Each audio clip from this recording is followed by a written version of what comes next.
Kembali lagi bersama kami di podcast Yumi, You and Me. Oke, kali ini kita ngapain nih, Mbak Yunita? Oke, di sini kita akan tentunya mengundang bintang tamu yang sangat-sangat spesial, bukan? Jelas banget, soalnya lagi viral nih akhir-akhir ini di SMK. Aduh, siapa? Kalian tahu di SMK mana, Mbak Bila? Ya, tentunya di SMK Negeri 1 Wanaja. Nggak perlu basa-basi kayaknya ya. Kita juga udah mulai capek dari tadi. Kita langsung aja ke bintang tamunya. Ada Mbak. Siapa ini? Masih jadi pertanyaan. Oke, boleh perkenalannya Mbak dulu. Silakan. Oke, terima kasih ya kepada Mbak Yunita dan juga Mbak Mila atas undangannya. Sebelumnya perkenalkan, nama saya Ana Uramalia, biasa dipanggil Ana. Saya dari kelas 11 Teknik Konstruksi Perumahan 2 di SMK Negeri 1 Wanaja. Saya sendiri sekarang tinggal di Cipari. Cukup jauh ya dari SMK ya. Di sini saya sedang ngekos. Anak kosan dan saya tuh kelahiran, maksudnya saya kelahiran 2006 di bulan Februari. Udah lengkap dong. Udah tuh. Terus apa nih akhir-akhir ini yang lagi disibuki sama Mbak Ana? Akhir-akhir ini mungkin seperti yang tadi disebutkan oleh Mbak Mila ya, sedang viral-viralnya nih. Ya, semua orang tahu ya itu. Mungkin setiap siswa mungkin sudah tahu gitu. Saya sedang mengikuti ajang pemilihan Mas Duta Wisata. Ini udah masih finalis atau? Ya, menuju grand final. Jadi saya masih dalam runner up 10 besar. Keren banget. Jangan lupa dukung, guys. Ya, jangan lupa dukung. IG-nya apa? Duta apa ya? Mas Duta Wisata saja. Jangan saja. Terus sekarang kira-kira apa sih yang membuat Mbak Ana mau ikut atau ada paksaan nggak dari orang lain? Untuk paksaan tidak ada sih. Kayak saya emang dari awal dari awal saya menjabat sebagai duta sekolah SMK Negeri 1 Wanaja, saya memang sudah ingin mengikuti ajang duta wisata ke Cilacap. Jadi sudah ada keinginan, lalu cukup kayak hanya ke guru kayaknya konsul saja gitu kan. Difasilitasi Ya, fasilitasi dan juga dimotivasi oleh guru saja mungkin seperti itu. Jadi kayak saya lebih percaya diri gitu. Jadinya saya berani untuk maju. Kita potong dulu nih Mbak Yunita. Katanya nih Mbak Ana juga duta Nizawa loh. Duta Nizawa kan kayak dia bukan duta genre atau duta apa gitu. Selempangnya dong. Selempangnya dong. Double ya. Kaget loh. Terus di tengah kesibukan yang tadi duta wisata Mas Mbak itu apa itu berpengaruh banget buat belajar seharian di sekolah atau enggak ganggu sama sekali itu gimana Mbak? Kalau mengganggu mungkin memang ada di beberapa saat ya. Sebagai mungkin Mbak Basgan juga tahu lah ya, namanya kita yang anak organisasi sibuk tuh pasti sering banget di-spend dan tahu efeknya di belajar tuh gimana gitu.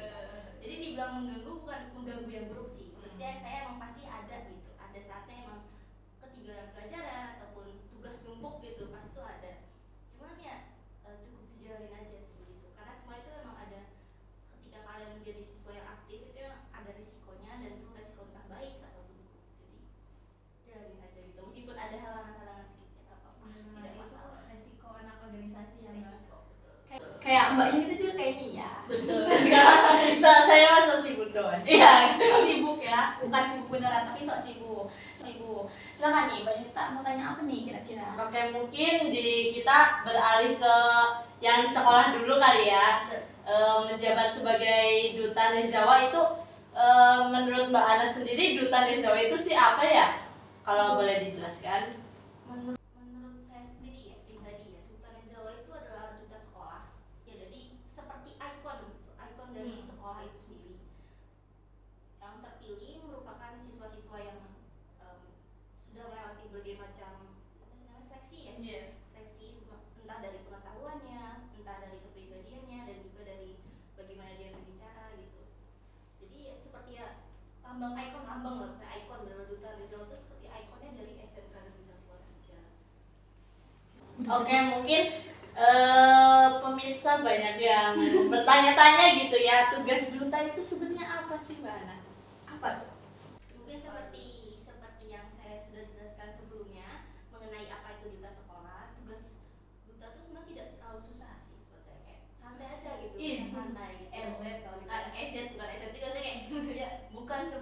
beban baru tuh enggak gitu.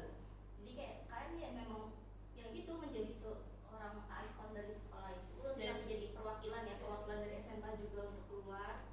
Mungkin cukup seperti itu aja sih. Soalnya kan duta kan, seorang duta sekolah itu juga bukan dalam sebuah bukan organisasi atau apapun itu ya. Jadi duta tuh bukan organisasi atau apapun yang memiliki program kerja tuh enggak juga gitu kan. Jadi Ya, kayak OSIS. ya bukan kayak seperti OSIS atau apa tuh enggak gitu. Ditambah kan juga duta kan gak cuma ada satu anak saja gitu kan, ada banyak duta yang lainnya juga. Jadi tugasnya tidak susah dan ya cukup bisa santai itu, bisa buat santai. Tapi juga harus selalu siap sedia kalau siap gitu. sedia itu betul banget, siap sedia sebagai perwakilan kan betul harus siap sedia soal itu. Kapan aja gitu kan, kayak kapan aja tuh kapan aja harus siap.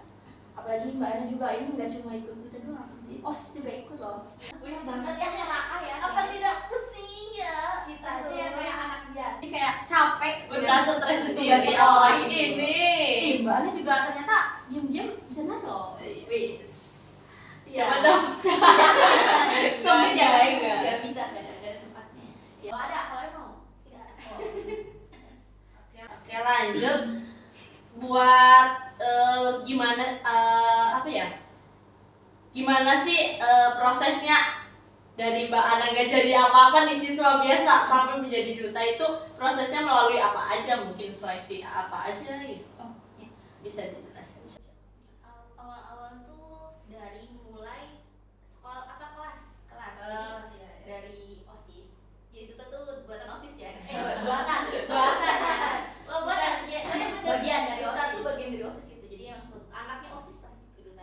Bukan organisasi ya guys, perlu diingat duta itu bukan organisasi. organisasi. Anaknya OSIS. Jadi dari OSIS ada pemberitahuan, harus setiap kelas harus mengirimkan perwakilan.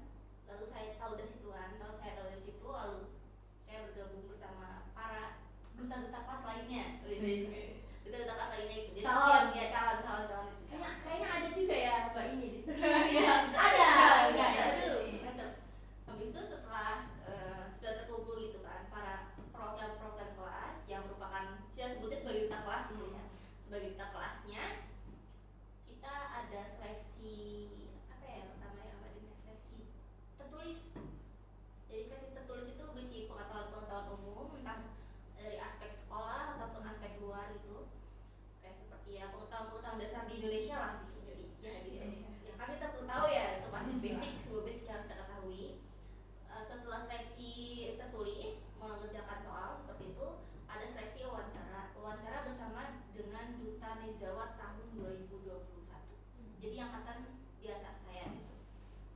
Setelah seleksi wawancara, lalu nanti ada ini nggak salah ya Mbak, apa ya?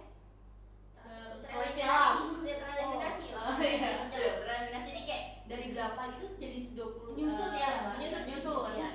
Menyusut gitu, jadi dari seleksi tentunya seleksi wawancara, lalu setelah itu ada seleksi bakat. Apa tuh? Seleksi bakat ya? Apa tuh seleksi bakat? Apa ya?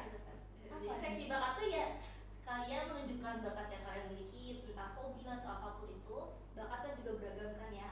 Untuk kemarin itu ada yang baca puisi, menyanyi, menari, lalu ada yang semacam tes pengetahuan mungkin ya. Jadi dia tuh menunjukkan bakat dia itu memiliki banyak pengetahuan gitu. Betul, pintar gitu. Iya, bisa. Kalau Mbak Ana, untuk Mbak Ana sendiri apa nih bakatnya yang ditampilkan? Karena seperti yang sudah sebutkan tadi ya, saya nari, udah biasa nari, jadi tentu saja bakat saya dalam hal menari gitu. Udah nggak duanya ya kalau Mbak Ya, Ana ini. menari. Habis itu setelah seleksi bakat, kita maju ke seleksi penyuluhan. Jadi penyuluhan itu adalah public speaking dengan suatu tema. Jadi kita diberikan suatu tema dan kita harus menyampaikan pembahasan tentang tema tersebut di hadapan orang lain, entah banyak orang ataupun juri. Untuk kemarin kita hanya di hadapan para juri saja, tidak di hadapan umum untuk penyuluhan, tes seleksi penyuluhannya. Setelah beres semua seleksi itu, kita terpilih menjadi 20 besar. Jadi 10 pasang perempuan, 10 perempuan dan 10 laki-laki. Jadi ada 10 pasang cewek cowok. Lalu setelah itu kita menjalani latihan itu gladi untuk grand final. Lalu ada saya juga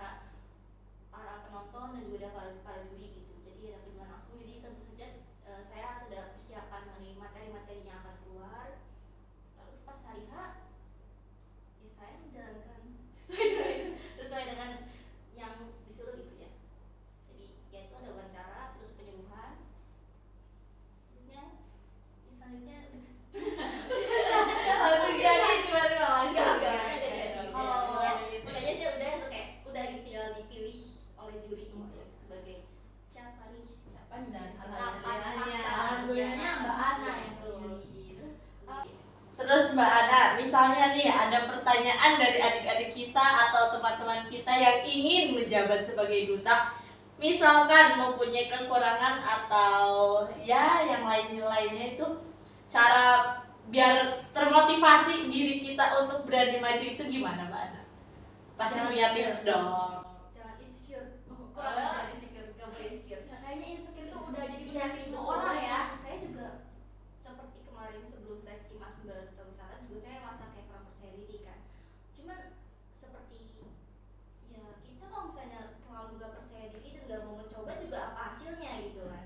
Jadi udah percaya diri aja dulu, buktikan semua kemampuan yang kamu punya, coba terus coba semua apa ya kemampuan semaksimal kamu tuh kamu keluarin gitu loh.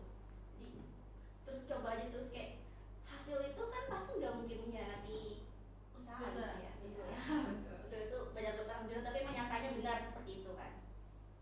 Jadi coba aja dulu asal kamu ini percaya gitu aku bisa gitu pasti bisa.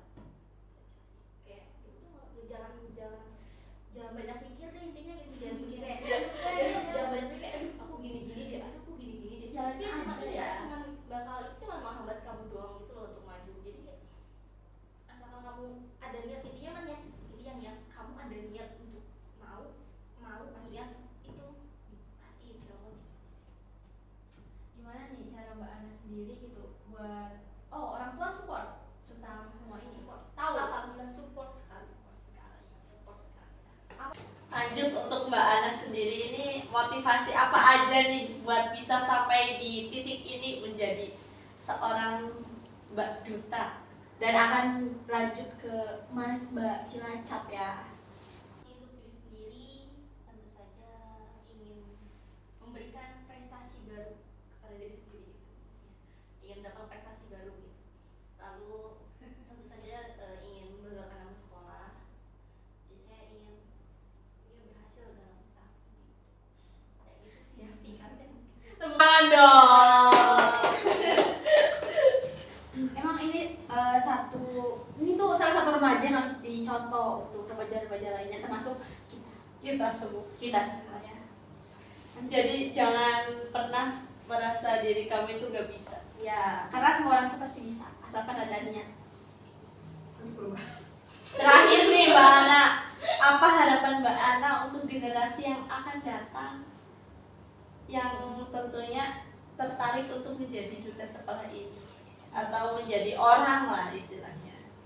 Saya untuk generasi mungkin ada kelas ya. Ya, Ada ada kelas. Karena kita masih muda juga ya. Kita bukan generasi tua ya. Dan kita juga sih sebenarnya. Itu yang ada di kelas kita ataupun lain-lainnya adalah jangan pernah menyia-nyiakan potensi yang kamu miliki. Jadi ketika kalian sudah memiliki potensi itu ya jangan disimpan saja gitu. Mungkin untuk saat ini tahun ini gitu ya mungkin karena efek pandemi COVID atau apapun itu ya sebenarnya banyak sekali anak-anak yang berpotensi gitu. Jadi mereka sudah memiliki bakat, sudah memiliki pengetahuan segala macam, cuman dia kayak nggak mau untuk maju gitu. Jadi kayak tidak ingin coba lo ikut ini, dia bilang kayak males deh, nggak mau gitu. Relate ya, mungkin ada beberapa orang seperti itu kan.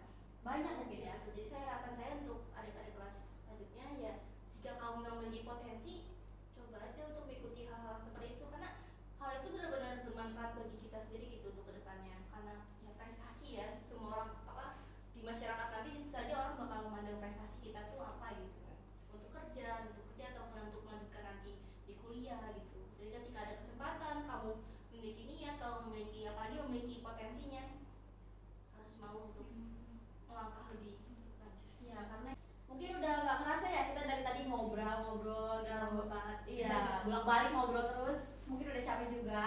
Kita di sini kayaknya mau undur diri.